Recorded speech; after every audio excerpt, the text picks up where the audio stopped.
Welcome back to another episode of Stacking Dennys. I'm Jordan McAbee of RotoBaller. My co-host Nick is out this week. Special guest Ryan Rantz from ifantasyrace.com. If you are a frequent listener to this show, you've heard us mention ifantasyrace.com quite a few times. Ryan, welcome to the show. How you doing? Good. I'm happy to be here. Yeah. A lot of people don't know, like we've gone back quite a while. You know, when I first got into this fantasy NASCAR world, your website is where I basically started writing. You know, you were the first to feature I was just writing random articles just to kind of get my thoughts out there and help myself make my own picks. You kind of picked up on it and you're like, hey, you know, you put the links on your site, and then eventually you were like, you know, you want to come write for me. And I don't think a lot of people know that. Like that was back, what, 10 years ago? I'm not even 100% sure. I actually looked it up today. The date was September 2, 2010. That's when Jordan made his first Fantasy NASCAR appearance on ifantasyrace.com. Yeah. And Jordan also has the second most posts of all time by a huge margin at 706. Wow. Some of those might be drafts, but, you know, 706 is the number. Yeah. It's hard to believe how many, you know, over the course of the season, just how much content that you put out. And, you know, Nick and I frequently refer to you as the hardest working guy in fantasy NASCAR. You know, I am genuinely curious. How much time a week do you spend on NASCAR and on your website? Because it has to be just a monstrous amount of time. It's a 7-day-a-week thing, that's for sure. I mean, it's a crazy schedule. Way too much time. Yeah, because I know you're always working in advance. So like, how many races in advance are you going when you know, as your season's going? Like right now, how far ahead are you in the season? Well, I used to be a lot farther ahead, but now these days I work by the skin of my teeth. Like really? Tomorrow, I will literally start writing Pocono content tomorrow. I mean, Okay. I watched it last week, but tomorrow the work finally starts. Yeah. Pocono's still a decent ways away, I think, isn't it? I could be completely wrong. It could be next week. It's next week? Okay. I mean, it better be next week, because it's always scary when you rewatch the wrong race. Right. I double-checked the schedule because I made that mistake twice. Both times was like a heart attack. It's like one time when I had Charlotte wrong one year, and it's like, oh my goodness. You know, I discovered it on like a Friday afternoon that I rewatched the wrong race. You know, I wrote the content for the wrong race ahead of time, too. Oh. And then I had another one when they juggled around Richmond in the summer, you know. I always think I know the schedule so good, but, you know, you always got to double-check the schedule. Yeah, clearly, I don't know what the heck's going on because I didn't even know that Pocono was next week. But it makes sense, you know, this time of year where we're at for Pocono to be next week. But, yeah, so give us a little background of, you know, why you started iFantasy Race and how it started. Because I think I know the story, but I'm not 100% sure and up on it.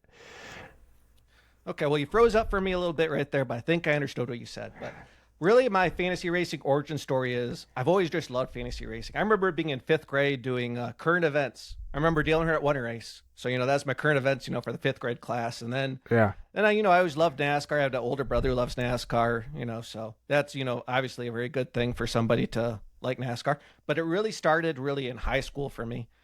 During my senior year, my class right before lunch was graphic design class. So that was a.k.a., you know, Fantasy NASCAR for an hour before lunch, you know.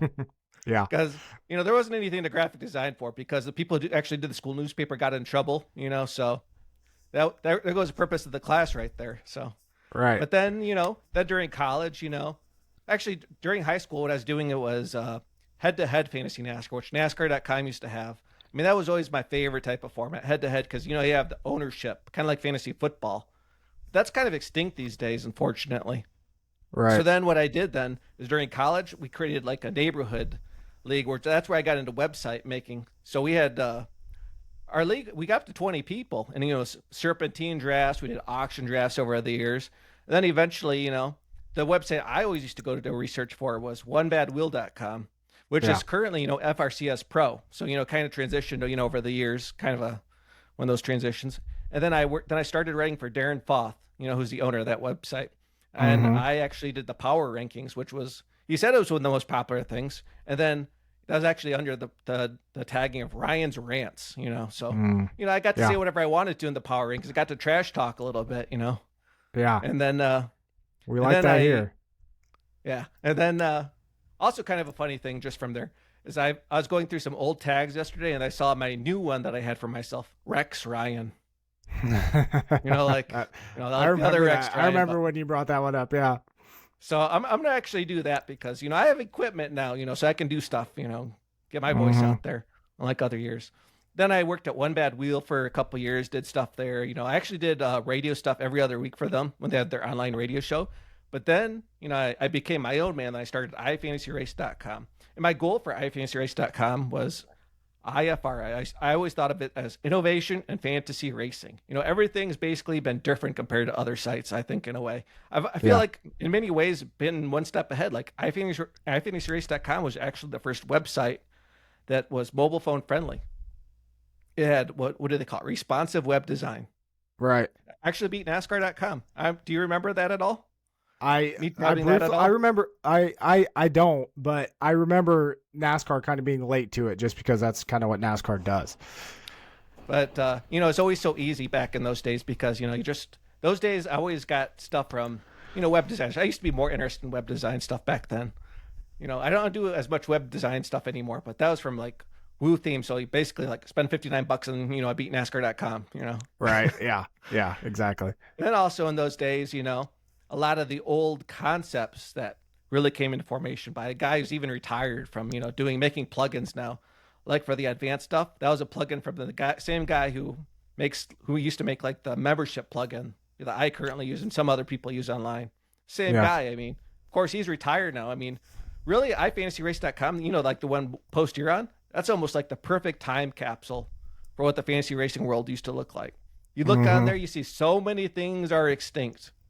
So you look at the mega sites like KFFL, that used to be a big website, but that's gone now. But, ifantasyrace.com is still here. And actually this month, on the 30th, it turns 15 years old, the domain. Wow. And how many posts are you up to total? I'm pretty certain it's crossed 15,000. Yeah. I knew it was a big number. I think up this year, I actually have I log in with a different account. I don't use like the master account for safety reasons, and I'm almost at about 900 posts this year already. Yeah. Of course, not all posts are created equal, but some of them take way too long to make. Right. Yeah, your confidence rankings post, that's always one of my go-tos every week. Just to see where your mind's at, kind of compare it to where I'm at and overall look at it. I know from the length of it, you rank every single driver, you're putting in massive amounts of time, not to mention all the data that you post, loop data that fantasy NASCAR players and bettors just love to take in that data and use it. And you make it very, very easily accessible for people to find, which is probably the best part of your site is, if I want to go there and if I want to see green flag speed from New Hampshire last year, it's going to take me 2 clicks and it's going to be super simple. So kudos to you for building that site, building it to what it is, and continuing to provide the great content and push along the fantasy NASCAR industry, because that's kind of what, that's what we need more of and what we're getting in this industry. And it's been fun to watch. And then what do you think back to our time, together? I mean, we've watched it go from basically Yahoo and ESPN.com being the king to them, completely fading away, to DraftKings entering and then FanDuel entering, and now, betting, being part of the picture. I mean, the industry has completely changed really over that time. It really has. It requires it's required a big level of adaptation, because when I started on iFantasy Race, it was talking about Yahoo drivers, talking about my favorite game, NASCAR.com Fantasy Live, when it was your salary cap changed every week and your drivers went up and down. That was my favorite game of all time. And now it's just, most people are playing the DraftKings. Obviously we still have people playing NASCAR.com. I've personally never gotten on there, but Yahoo's gone. Fox is gone. That was another game that I love. That's what I built my slingshot game off of.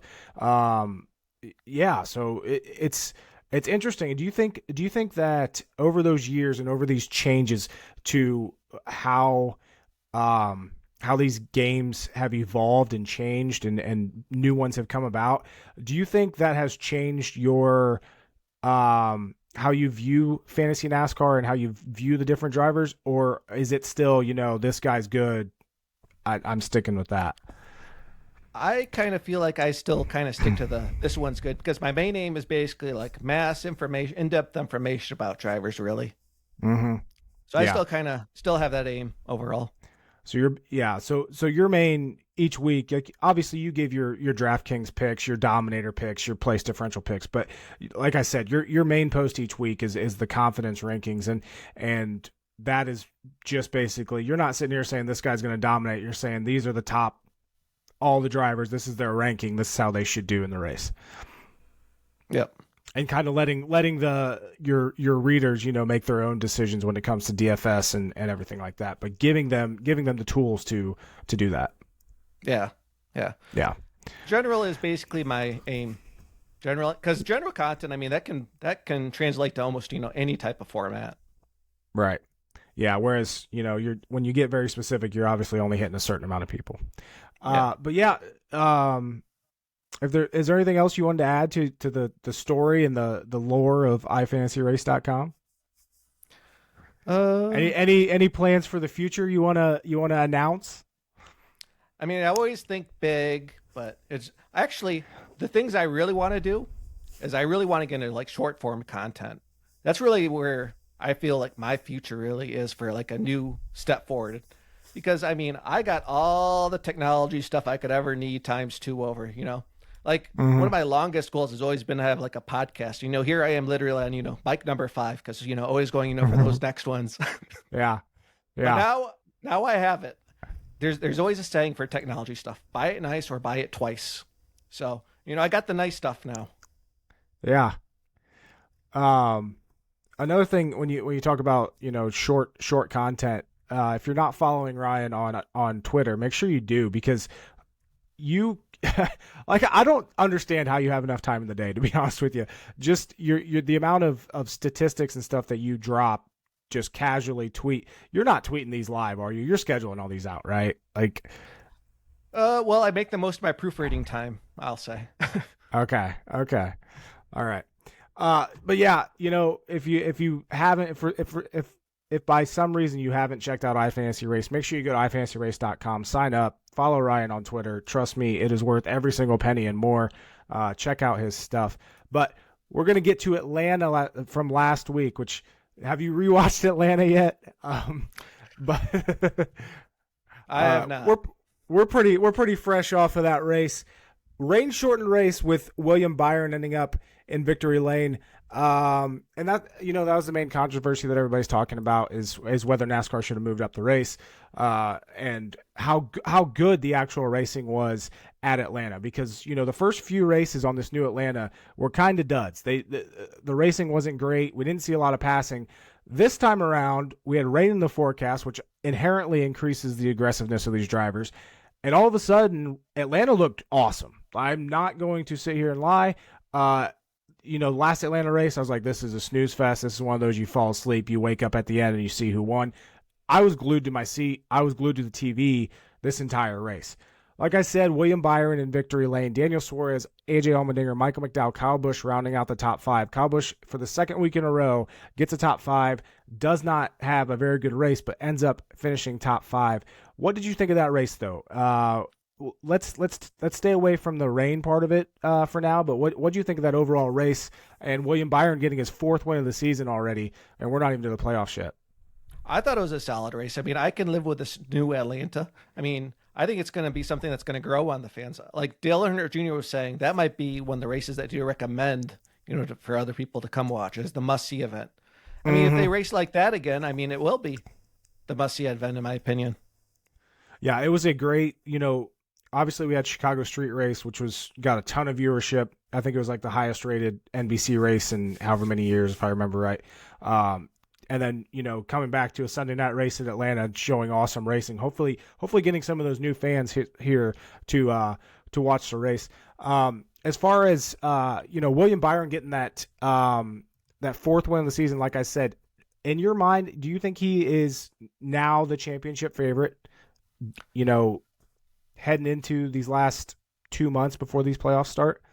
Well, obviously, the biggest question about championship favorite is always Phoenix. He is really great this spring at Phoenix. But one statistic I have is total speed ranking. And for the total speed ranking for the conventional ovals this year, which is basically total speed ranking, you equate it out minus the super speedways, road courses, and dirt tracks. William Byron's number one for the season.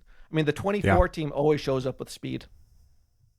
Yeah, and that's one thing, PJ Walsh with Action Network this week, I saw an article from him earlier today saying, Byron opened at 13-1 on FanDuel here for New Hampshire this weekend. And it doesn't make any sense. He was super fast at Phoenix, like you said. He's been fast at all year, and they have the best pit crew. Like their pit crew is insanely fast, which is a massive advantage in today's age of NASCAR and how important track position can be. So, as far as the standings go and these playoff points that William Byron's racking up, even with his penalty, he had that 60-point penalty earlier in the year. He's still the points leader now, which goes to show how awesome that 24 team is running and how he's really, this is truly his breakout season. Like before it was Chase Elliott, Kyle Larson, and then there was a gap back to William Byron and then a gap back to Alex Bowman when it comes to the Hendrick drivers. I would firmly put William Byron right up there with Kyle Larson right now. Kyle Larson's not getting the wins yet this year, but William Byron's just as fast as Kyle Larson and is showing that he can close out these victories. I definitely agree. They're definitely the Hendrick big too right now. Yeah, absolutely. I think there's quite a gap back. Chase Elliott just isn't right there. He's more like a 7th through 12th place driver right now. I mean, he's running really well. He's just not really getting like the top fives. And Alex Bowman, it's kind of looking like it might be a lost season for him in time. Yeah, ever since he broke his back. He did. He started, he had the best average finish there until he broke his back, and he just hasn't been right since. He hasn't had a top 10 since Richmond. Yeah. And, that could easily continue this weekend at New Hampshire. Definitely not one of his best tracks by any means. Stage wins this year. William Byron leads the way with 7. Ross Chastain with 5. Is there I don't really know where I was going with that. I'm just kind of looking at the standings right now. We got Martin Truex Jr. sitting there second in points, and then Kyle Busch. Are you surprised at Kyle Busch, the kind of season he's putting together? I know me personally, before this season started, I said Kyle Busch is getting such a downgrade in equipment. He's getting up there in age. He's not going to be able to do much this year, and I am completely wrong. What are your thoughts on Kyle Busch this year, both before the season started and kind of where you're at now? I think I had Kyle Busch ranked probably, like number 10 in my mock draft before the season. I mean, to say what does he have? 3 wins right now? 3 wins, yes. Yeah. I mean, 3 wins, 7 straight top 10s right now, 5.0 average finish over that streak, even though, he's obviously not as good as some of his finishes over there. But I mean, he's a lot better than I thought he would be. I mean, he's making Austin Dillon look horrible. That's absolutely right. Austin Dillon is beyond horrible this year. Surprisingly enough, Kyle Busch leads the series in top 10s this year. Like you said, he's on a streak right now. He has 12. That's more than William Byron with 11. That's more than Christopher Bell with 10. Ryan Blaney has 10. And then it's Truex, Larson, and Logano all with 9. I'm also a little bit surprised by Logano's with 9 because Logano's been struggling this year. That's another guy. Are you surprised at Logano's overall lack coming off of his championship win last year, especially at the short flat tracks, which has been Penske's bread and butter, over these last however many years? He's been kind of a hero or zero this year, but I mean, he's kind of a hard driver to trust. I mean, like, I could see him getting a top 10 easily this weekend because he was about that good last year. He's really good at Gateway a few weeks ago, but I mean, he's kind of been disappointing that he's not having that consistency this year. What my theory about it is that the Fords, when they redesigned the nose, I feel like it's kind of an old theory of mine, but back when there used to be the Dodge Charger. Remember, they had the straight down nose. When I look at the Ford Mustangs, it looks more straight down than the other noses to me. Even though in theory, the templates are, so close, but I mean, probably the difference in, being really good is, probably just really, really small. Exactly. That's my theory is that, they did something with the nose that, just isn't there. Yeah, it's definitely made a difference for them on super speedways, where they are definitely the cars to beat on super speedways. They have the speed. We looked at Atlanta last weekend. Ryan Blaney had the best green flag speed. Ryan Blaney had the best average running position, I think, if I remember right. Keselowski was up there leading a bunch. Chris Buescher was up there leading a bunch. The Fords have been the fastest on the super speedways, but when it comes to these other tracks, they just don't have the speed, and I can't make an argument against that nose being a potential reason why, because it's not for lack of talent. I hope they didn't design, the current nose just going all in for super speedways, because that could be, a possibility that they might have done that. It wouldn't surprise me. And, obviously there's something to hang your hat on about being the fastest cars at super speedways, but being the fastest cars at super speedways don't win championships. That's the fact of the matter. Going back, wrapping up here at, from Atlanta, JJ Yeley getting another top 10. We always like to talk about the underdogs here on this show. It's fun to talk about these guys. Ricky Stenhouse Jr. gets another top 10 for the season. He's having a really good year. It's his sixth top 10. He's 14th in points overall. Really solid year. What do you think about, like I said, JJ Yeley got another finish. He seems to always outrun his equipment. He's constantly in those Rick Ware cars, but he's always better than everybody else. Do you think that he's getting better equipment, or is it just a JJ Yeley factor of that is his MO, that he outruns equipment? Well, Atlanta's obviously a different beast in order for him to get a top 10, but he seems to always be way better than some of the other Rick Ware cars. Like the other Rick Ware cars, you can pencil them for maybe like a high 20s plus finish, at best, most weekends. But Yeley, he can maybe get like about a mid 20s finish, squeak out a little bit better. Mm-hmm. This weekend, though, it should be really interesting to see what Rick Ware does with Cole Custer and Ryan Newman. Yeah, and you have to think that they're going to be getting some extra backing from Ford for bringing these guys in, right? I would like to think so, especially Custer and Newman too, because Newman would be a fool if he signed a contract to drive a Rick Ware racing car, if it's truly a Rick Ware racing car. Right. I'd like to think he doesn't need the money that bad yet. Yeah, and the reason he walked away from this sport was because he thought these new cars were so unsafe. So to come back and race for Rick Ware Racing, there has to be something there. I'm there with you. It has to be, hey, you have to put me in a competitive car. But in his first start this year, I don't think he had any speed at all, from what I remember. Right, he ran at Darlington, and I forget where he finished, but from what I remember, Newman didn't have that good of a race. I think it was something like 28th, maybe, just from the top of my head. It wasn't pretty. It was 28th. Good call. 28th, courtesy of attrition. Exactly. I would say. He did start 26th in that race, though, so maybe there's something there. Obviously, that's quite a bit better starting position than normal for Rick Ware, but yeah, definitely something to keep an eye on. I forgot that Cole Custer and Ryan Newman are running this weekend's race at New Hampshire, and that's going to get us. Cole Custer got the family connections this weekend. Yeah. That's going to get us to talking about New Hampshire. We got the Crayon 301. Is this race sponsored by Crayon, like for real, or is this a different company? And when I first saw it, when I was looking things up today, this has to be a different company, right? When it comes to race names, I'm usually only good for about the Daytona 500, but this must be something for NASCAR trying to reach out to younger fans or something like that. I mean, if the average age of the fan is, in their 50s, NASCAR needs to do something. So hopefully this is it.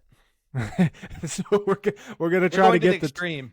Yeah, we're gonna get the 5-year-olds and get the Crayons in here, teaching them young.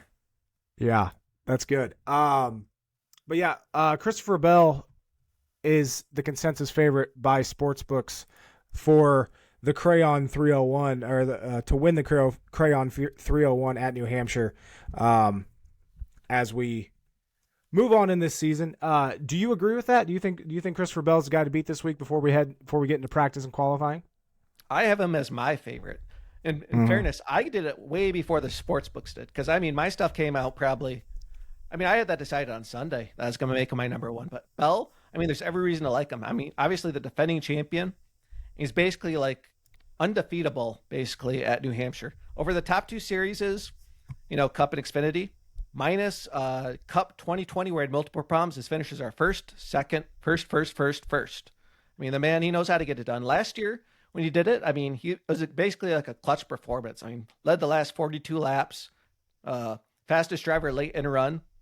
And then over the fourth segment of the race, the 20 was the fastest car on the track, minus Kurt Busch, who had a different pit strategy. So, he was clearly the best driver. And also, back in 2021, you can always do shoulda, coulda, wouldas, but I think Bell probably could have won that race too if it would have ran the distance instead of Almirola. Yeah, that was the race that got shortened for darkness, wasn't it? Yep, NASCAR with these darkness races and cutting them short. Yeah. You mentioned driver fastest late in the run, and that made me think of a question here. When it comes to the loop data, like there's so much data out there that we can look at, and obviously a big one is green flag speed. How would you rank maybe some of the loop data that's out there in order of importance and in order of what you like to think outside of the norm, maybe outside of green flag speed? Is there any particular statistics out there that you like to focus on? Is it fastest driver late in the run? Mine is actually the total speed ranking, which is a subset of speed by segment, which NASCAR puts out, but it's basically more consumer friendly. I mean, if you look at the speed by segment, as it comes out, I mean, it's really hard to see. I mean, you can't really read the columns or anything like that. So I make it consumer friendly. Basically what it is it's a measure of a driver's speed across all 4 segments of the race against, the other drivers who are on the track. Okay. That's my favorite one. I mean, it really tells the tale of the races, in my opinion.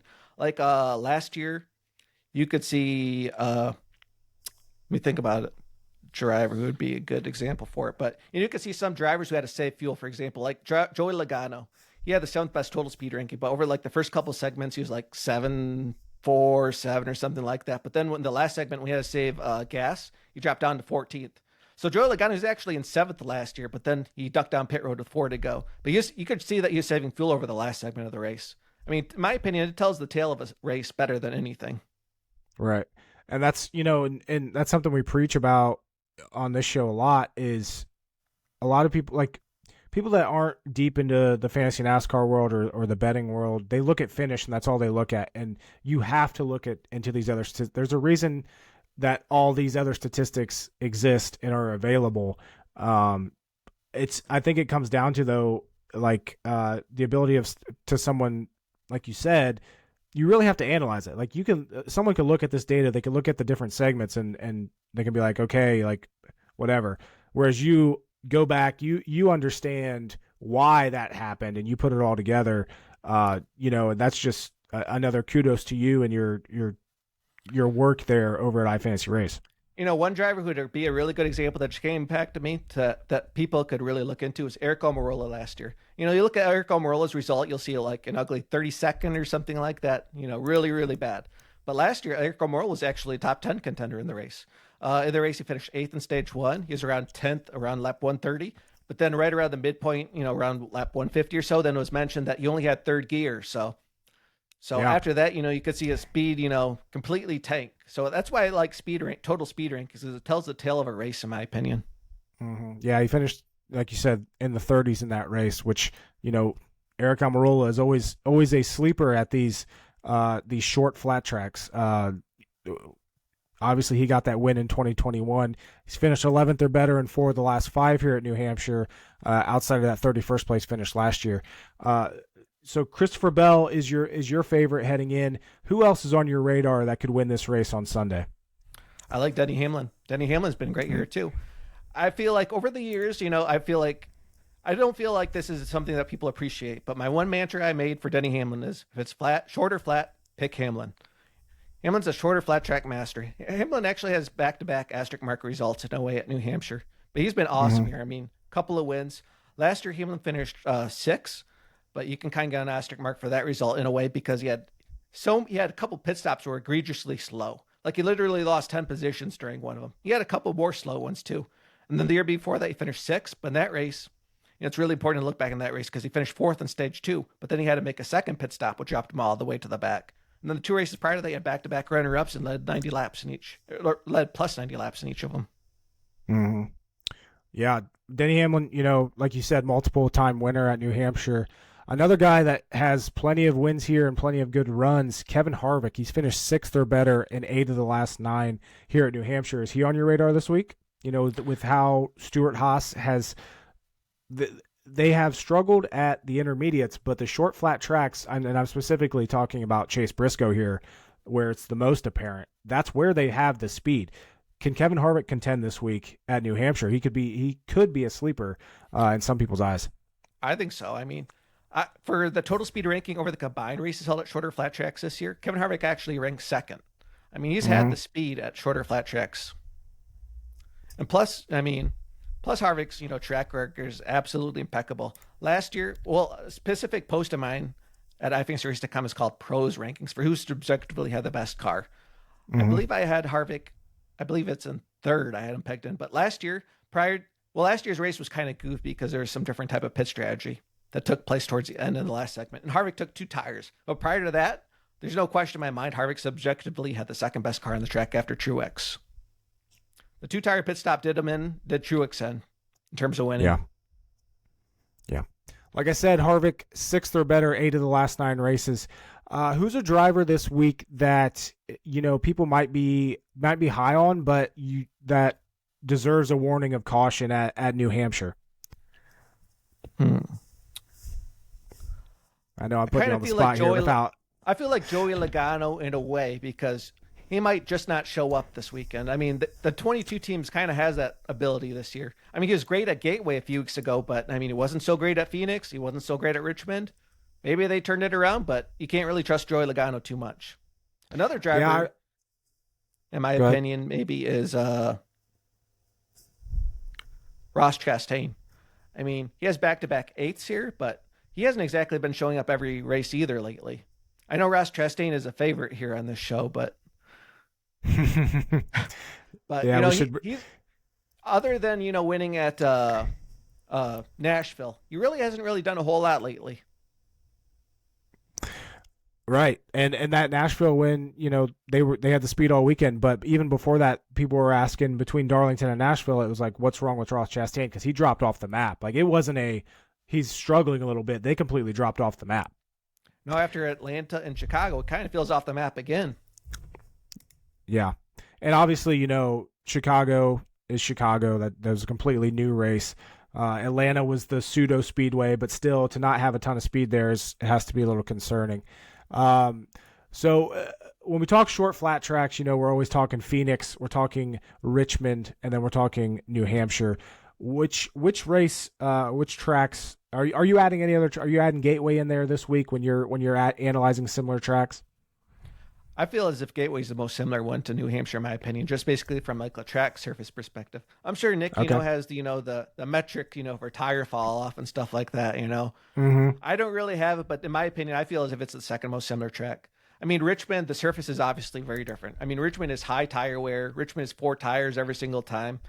At New Hampshire, obviously, drivers are very comfortable to do 2-tire pit stops. Same can happen at Phoenix. Yeah, so going back to Gateway, like you said, Joey Logano and that team found speed at Gateway. They finished 3rd. Phoenix, they struggled all race. They finished 11th. At Richmond, 7th. That's a decent run for them, but not really the speed that you expect out of Joey Logano on a short flat track. We talked about a little bit ago, though, Kyle Busch in victory lane at Gateway earlier this year, dominated from the pole. He, over the last 3 races here at New Hampshire, has struggled quite a bit, but he has a pretty good track record here. Again, you think Kyle Busch is a contender if we're talking Gateway as the main comp here? I mean, I love Kyle Busch in terms of like the Gateway comp. And Kyle Busch, he actually has an extremely misleading track record over the last 3 years. Last year he finished 12th, but he actually spun twice. So you kind of have to be careful with the real takeaways from that one. And then in 2021, that's when NASCAR decided to race in the rain. They didn't learn from that experiment the first time, but Kyle Busch, he crashed while leading. And then in the year prior to that, he had a flat tire while running in 6 on lap 16. So, 3 straight asterisk mark results right there for Kyle Busch, essentially. And it hurts even worse when a lot of fantasy NASCAR players, they look at recent track trends and recent track results. And that works well for, basic, not understanding, but basic analysis of these racetracks. But the thing with New Hampshire is we used to run 2 races here a year. We haven't done that since 2017. Since 2018, this has been a 1 race a year track, and which I personally don't like, because I really like New Hampshire. I like the racing here. But yeah, when you get 3 bad finishes in a row, it's easy to, I use driveraverages.com a lot. They go over the last, I think, 3 years. And yeah, I had to scroll quite a bit to get to Kyle Busch. And then you mentioned, 3 asterisk mark results in a row. So definitely something, yeah, you have to look deeper into than just the results, as we say quite a bit. Yeah, rewatching races is the way to go. Yeah. Do you question when you rewatch all these races? I'm assuming you're watching on YouTube, but you're not watching at like 1x speed, are you? Unfortunately, I am watching at 1x speed. Oh my gosh, how do you have the patience to do that? Well, I mean, when you write down, the running order real quick, I mean, you don't want it to be too fast, really. So, I mean, some of these races, I mean, they're extremely brutal. Like the Coca-Cola 600, I believe that was 5.5 hours. 5.5 hours. Man. They can shorten that one, in my opinion. They can shorten that one. Yeah. Like I said, I don't see how you do it. I really don't. That's impressive in and of itself. I'll tell you, for Amazon Prime Day, I was aiming to get one thing, was a new Roku player. That way I can move my other Roku player, into the office room, and because that one's got the 2x speed on that one. Okay. They didn't even put that on sale for Amazon Prime Day. Really? I haven't looked. Is today Prime Day? Is yesterday Prime Day? Today's the last day of Prime Day. Okay. Was there any good deals? Did you get anything at all? Some stuff. I mean, since I'm taking this show so very seriously, I actually bought a light, but it didn't come yet. So. Oh. But to make up for it, I replaced my office light that's been dead for about 2 weeks, right above me. So I'm taking it very seriously for you, Jordan. Thank you very much. Getting back to New Hampshire here, is there any sleeper picks, I guess, that you think could steal this race and maybe lock themselves into the playoffs? I don't know if a sleeper could really win the race, but I mean, there's some sleepers who could certainly sneak in good finishes, like Bubba Wallace. I mean, he's kind of a sleeper in a way. Legit finished 3rd last year. I mean, he was really good. I mean, but at Gateway, he was running in 12th before the brake order failure. Michael McDowell, he's actually been kind of sneaky good at shorter flat tracks this year. 9.3 average finish. Of course, that doesn't match his results. So if you pick Michael McDowell, you're going to be praying for probably, like a late caution, then, hoping he does some of that pit strategy or something like that. A little bit farther down the depth chart, I mean, Todd Gilliland back-to-back 15ths at, the last 2 shorter flat tracks. I mean, Ryan Preece, he's actually been pretty solid at shorter flat tracks too, like a 15.7 average finish or something like that. Mm-hmm. I mean, and Eric O'Morrell, I mean, I guess he qualifies as a mid-tier driver, and he's been excellent here in that shorter flat tracks throughout, in recent years. All right, so I mean, there's definitely some shorter flat track value out there. Another one is Daniel Suarez. I mean, Daniel Suarez top 10 here. Top 10 also at Gateway a few weeks ago. So, I mean, there's some solid value out there in terms of like the mid-pack region. Mm-hmm. And definitely someone, I still consider him a sleeper. He has the longest active win streak of what I consider talented drivers. That's Brad Keselowski. Last 3 races here, 7th, 3rd, 1st. He had a 10th before that. 7 of the last 8 races at New Hampshire, he's finished top 10. Do you think Keselowski is going to be strong enough this week to maybe contend, maybe get a top 5 finish? He wasn't very good at Gateway.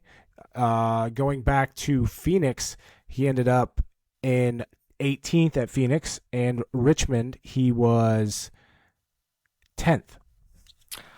I like Keselowski for a top 10. I don't want to be any more optimistic than that for him. I mean, he finished 7th last year in, the current ride. And this year at shorter flat tracks, he's at top 10 speed actually at Phoenix and Richmond. I mean, that Phoenix one is actually misleading because there was a late caution in that race. I don't know exactly where he was running in there, but I believe he was running in the top 10 prior to that. And then at Gateway, I don't really have any takeaways because they had engine problems so early in that race. That's a good point. I forgot. I didn't watch the Gateway race, so anything about Gateway I definitely don't remember. That's why I rely on your notes and everything else from at iFantasy Race.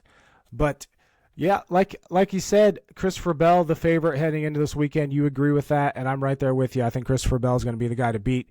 But we have practice and qualifying this weekend before we get to the actual Crayon 301. Ryan, is there anything else you wanted to add to this show? Anything else you wanted to say? I mean, I'm happy to be here. I mean, I've known Jordan, for a decade plus. So this is legit first time meeting. It's crazy, isn't it? I mean, this is actually my year of reaching out to people. I actually did my first text message this year, to another person, in the Fantasy NASCAR community, text Darren, Darren, I'm in trouble, please help me. See, this is actually my 5th podcast I've done this year. So, I mean, this is actually my first year of actually reaching out. That's what happens when you take pictures of your setup, so. Yeah. Oh yeah. Yeah.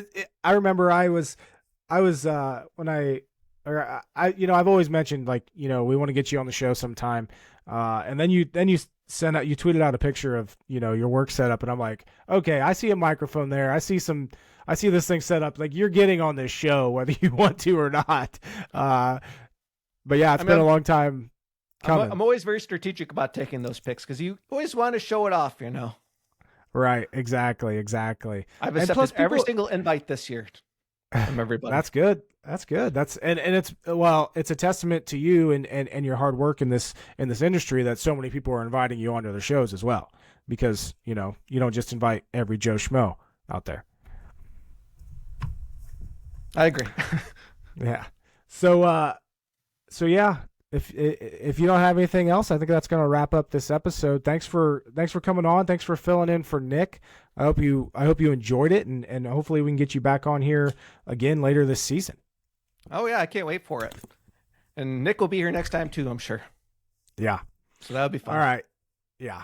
So thank you to everybody for listening. Thank you to Ryan for being on this week's episode of Stacking Dennys. Good luck to everybody at New Hampshire Motor Speedway. And then we will talk to you next week when it comes to Pocono, which I now realize is next week's race. So good luck, guys. Again, thank you, Ryan, for being on. I hope you enjoyed it. Thank you.